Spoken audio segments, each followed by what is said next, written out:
if history has taught me anything in the last couple of seasons, it is that maybe we do need to give quarterbacks the benefit of the doubt for where they are playing.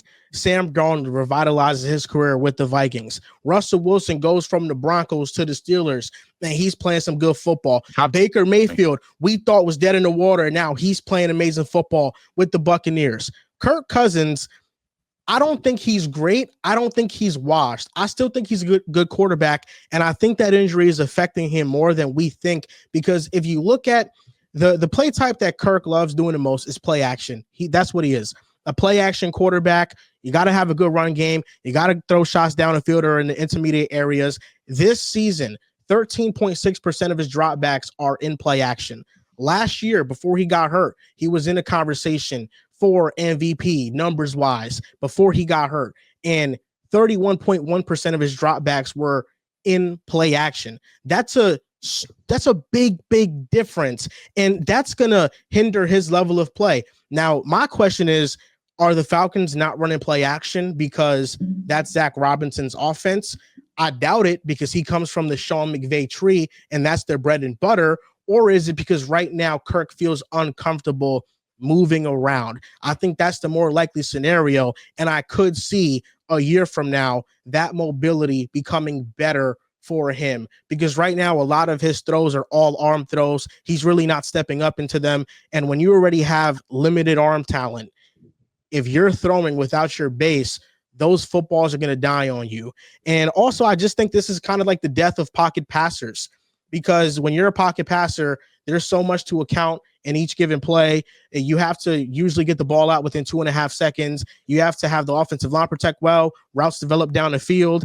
And once those 2.5 seconds are up, you're already getting pressure in your face. And if you're a statue in the pocket, you cannot escape that. And I think that's something that just Kirk being your quarterback in general, that's something that OCs have had to deal with. But I do feel like Kirk, this is not his best. And I do think that in another situation, he'd be more motivated. I know Atlanta's super talented, but I think the offense right now isn't doing him much favors.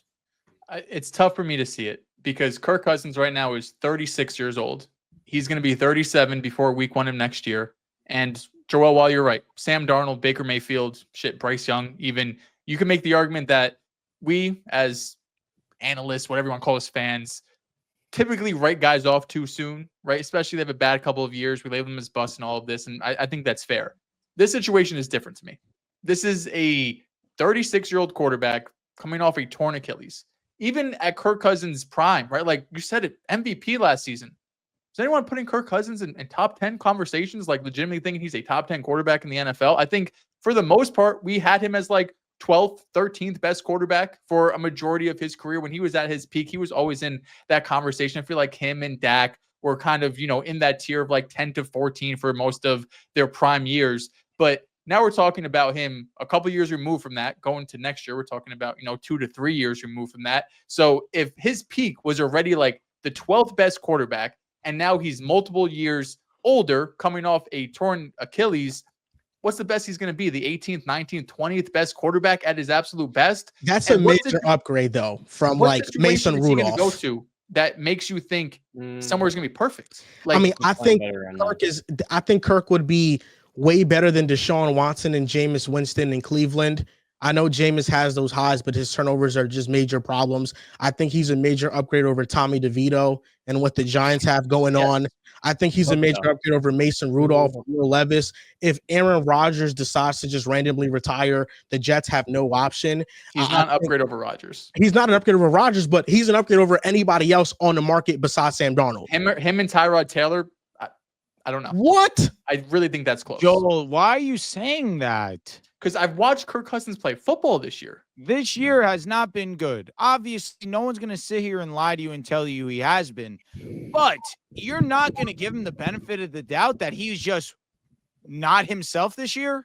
I agree. If you're telling me Kirk Cousins is going to the Minnesota Vikings next year with Jettas and Addison and Evan, oh, yes, I am back in. But yeah, if he goes to the Cleveland Browns in that division where he's playing outside November, December, I'm scared. If he's going to the New York Giants with the first-time play caller and one weapon on offense, I'm scared. That's my gripe. Tyrod Taylor was my gripe because I still think Kirk is better than Tyrod Taylor. Now, I talked about the play calling. when watching the film on this game, I charted all the times that Kirk Cousins threw on first down. He had one drop back on first down. One drop back, the easiest down to throw on. He only had one drop back. Like, I know the weapons are really good, and that's why I'm interested to see Michael Penix play, because I want to see if this is a Zach Robinson is just not an under center play action type of coordinator, or if he just thought that Kirk couldn't do it, because Michael Penix Jr. had the most dropbacks in an FBS in play action. So if they're not running play action under center with Michael Penix Jr., then I think that it's just Zach Robinson's offense. But Kirk, like, even with, I just feel like, you know, he hasn't been good. This has been a down year. I don't think the offense has done him any favors, but I also think there's clear limitations. But even with the limitations, he's better than Tyrod Taylor. Even with those limitations. Maybe. That was a nuts statement, Joel. Tyrod Taylor is a Tyrod was backup. so decent for the Giants last year. So decent. Like, was he? He was better than Daniel Jones last year. He's their best quarterback quite easily. He was fine. One of the best backups in the league. When he had Andrew Thomas playing left tackle for him. Yes, he's better than Deshaun. He's better than Tommy DeVito, Mason Rudolph, like some of the worst quarterbacks in the NFL. He would definitely be an upgrade over. But it's hard for me to imagine him being better than like the 20th best quarterback in the NFL. In the first half of the season, I did see that maybe Kirk could get back to that top half of the league quarterback territory. But watching him play football the last 6 weeks, to piggyback off Dell's point, unless he goes back to Minnesota, which is arguably the most quarterback-friendly offense in the entire NFL, I don't see him ever really again reaching that threshold. Where last year he was incredibly productive in that system. You had the perfect infrastructure for a quarterback who kind of is confined and limited to a certain style of play. And to build off of that point before, when we talk about Sam Darnold and Russell Wilson, those guys didn't have those career-altering lower body injuries. Now, where you watch Kirk Cousins in those limited drop back opportunities, in those passing situations, the velocity off his passes are not there because his lower body doesn't seem to be something he's either not trusting or the power is simply not there from the leg drive. So I have a hard time really seeing him play with the same effectiveness in that confined pocket passing role. So to me, I look at him as kind of a bridge quarterback, a flyer for a team who wants to draft a quarterback and have him sit the first 8 to 10 weeks. But to look at Kirk Cousins, someone who I think can win you maybe a division, I think that's quite unlikely, especially with some of those teams listed before, because there's so much quarterback talent right now. There's nobody saying that Kirk is a franchise quarterback. Anywhere he goes, he's a bridge quarterback for a year. If he goes to the Giants, it's because they drafted Shador, Cam Ward, and they want him to mentor them for like a year, and then that's it. It's no different than the situation Russell Wilson is in. I don't think anybody's looking at Russell Wilson and realistically saying this is a quarterback option for the next 2 seasons. He's a year-to-year quarterback. Okay. Kirk Cousins at this point of his career, I think after this failed Atlanta stint, he's a year-to-year quarterback. I'm looking at Tyrod's numbers from last year. I'm looking at Kirk Cousins' numbers from this year. Yeah. I got Tyrod with more big-time throws, a higher big-time throw rate, a lower turnover-worthy percentage, a basically identical passer rating. He is far more mobile. It's not that crazy. I don't think it's too crazy either. Joel, you've seen Aaron Rodgers. You've seen him play these last month, 5 weeks compared to where he was the first 4 to 5 weeks of the season. He looks like a different quarterback. He looks a lot better. He's 4 years older, 3 years older than Kirk Cousins. Kirk is throwing 1 touchdown in the last 6 games.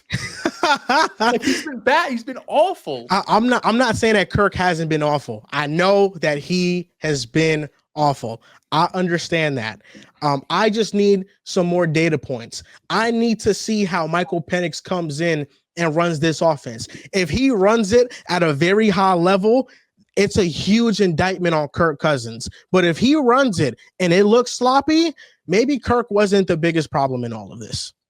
Yeah, I don't disagree, because I thought just in general, the way I only caught kind of glimpses of that Falcons and Raiders game, but even in the second half, they were playing not to lose. Like, they were super, super, super conservative play calling, running consistently, not really taking any shots down the field. And I get it. It's the Raiders. You're trying to win a game and get out of there and make sure no weird shit happens. And even still, it came down to the last play of the game. But it felt like more than anything, just a a coaching play calling decision. Like, we're going to take this out of Kirk's hands. We're going to try to win. What was it? 12-6, 12-9, however the score ended up being, and just get out of here. We're not going to let this get interceptions or sacks and make this go sideways. Yeah, listen, I understand that. Kirk had 112 yards, 1 touchdown, and 1 interception. Like he didn't contribute much to this game outside of throwing to a wide open Drake London on a double move on the corner, and he was like wide open. But like Kirk was 3 for 11 on third downs. He was terrible on third downs.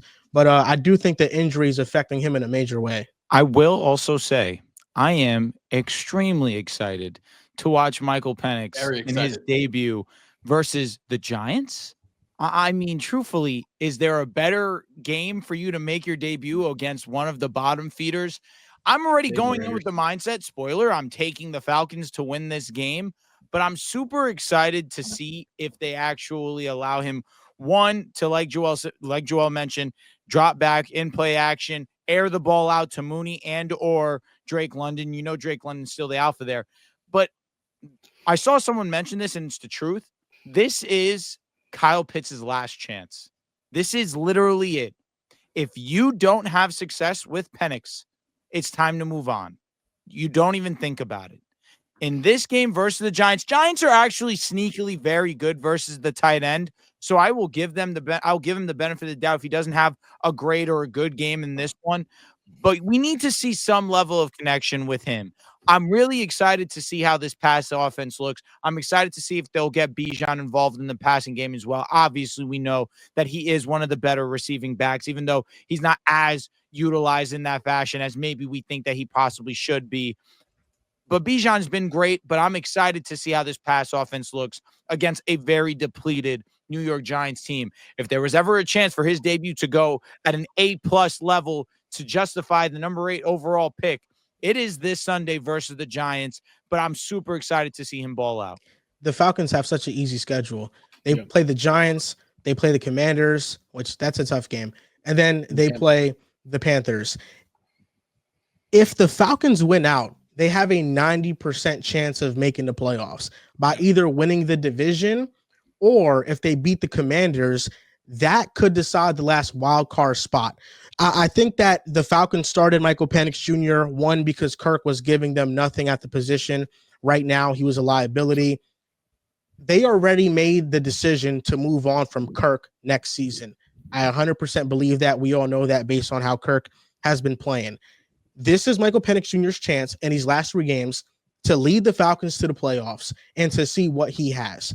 That's it. And I actually have to give the Falcons credit because the Michael Penix Jr. pick was forward thinking. Nobody brought up this point when the whole Penix drama was happening when he was drafted. The fact that the Falcons drafting Penix was an insurance plan if Kirk Cousins didn't work out, because he was coming off an Achilles injury. Now, was that bad business practice? Yes, because if they cut Kirk Cousins, they are eating $65 million in dead cap.